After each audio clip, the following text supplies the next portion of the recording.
নগাঁও আৰক্ষীৰ ড্ৰাগছৰ বিৰুদ্ধে সফল অভিযান।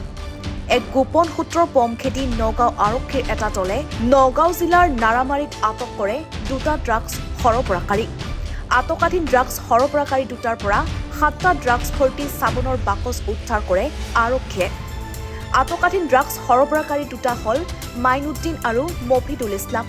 ঘটনা সন্দৰ্ভত আৰক্ষীৰ তদন্ত অব্যাহত আছে।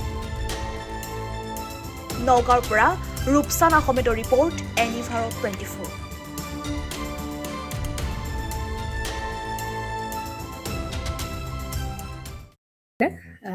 জুবিন গাৰ্গৰ গীতসমূহৰ ওপৰত আধাৰিত গানে কি আনে নামৰ এটা সুন্দৰ অনুষ্ঠান আপোনালোকৰ ওচৰলৈ আহি আছে অতি শীঘ্ৰে। অহা 15 আগষ্টৰ পৰা ধেমাজিৰ পৰা প্ৰথম অডিশ্যন আৰম্ভ হ'ব আৰু সেই অডিশ্যনৰ যোগেদি বিভিন্ন কণ্ঠশিল্পীসকলে যিসকলে এই অনুষ্ঠানত যোগদান কৰিব বিচাৰে তেওঁলোকে এই অডিশ্যনৰ যোগেদি আগবাঢ়ি আহক আৰু জুবিন গাৰ্গৰ বহুত ভাল লগা গান আমি সদায় শুনি আহোঁ। আৰু আপোনালোকৰ যদি ভাল লগা গান থাকে জুবিন গাৰ্গৰ আপোনালোকে গাই ভাল পায় তেন্তে অডিশ্যনত যোগদান কৰক। মোৰ ফালৰ পৰা আন্তৰিক শুভকামনা থাকিল এই সম্পূৰ্ণ অনুষ্ঠানটোলৈ। ধন্যবাদ।